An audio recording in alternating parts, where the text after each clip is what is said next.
విజయనగరం జిల్లా సెక్రటరీ సిరిసిల్ల గంభీరపేట మండల కేంద్రంలో కేజీ స్కూల్లో ఆ గ్రంథాలయంలో పనిచేస్తున్నటువంటి శివమాల అనే మహిళకు 2 సంవత్సరాల నుండి సురక్ష అనే స్వచ్ఛంద సంస్థ జీతం ఇవ్వకుండా ఆమెను వెట్టిగా పనిచేసుకుంటూ జీతం అడిగినందుకు ఆమెను విధుల నుండి తొలగించడం చాలా బాధాకరం అధ్యాయం.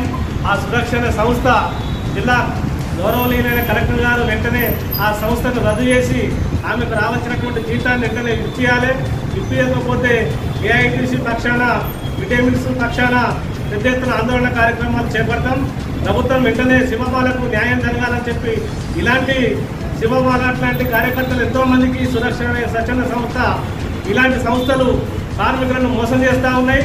వాళ్ళకు పిఎఫ్ లేకుండా ఐఎస్ఐ లేకుండా కనీస వేతనాలు లేకుండా వాళ్ళని మోసం చేస్తున్నటువంటి సురక్ష అనే సంస్థలు వెంటనే రద్దు చేయాలి. వారిపై చర్య తీసుకొని ఆ శివమాల అనే మహిళకు కార్మికురాలకి న్యాయం జరగాలి. ఆమెకు న్యాయం జరిగేంత వరకు ఆ ఏఐటీసీ కార్మిక సంఘం అండా ఉంటుందని చెప్పి మేము తెలియజేస్తున్నాం. నా పేరు మీసం లక్ష్మణ్, విటమిన్స్ జిల్లా సెక్రటరీ రాజన్న సిరిసిల్ల.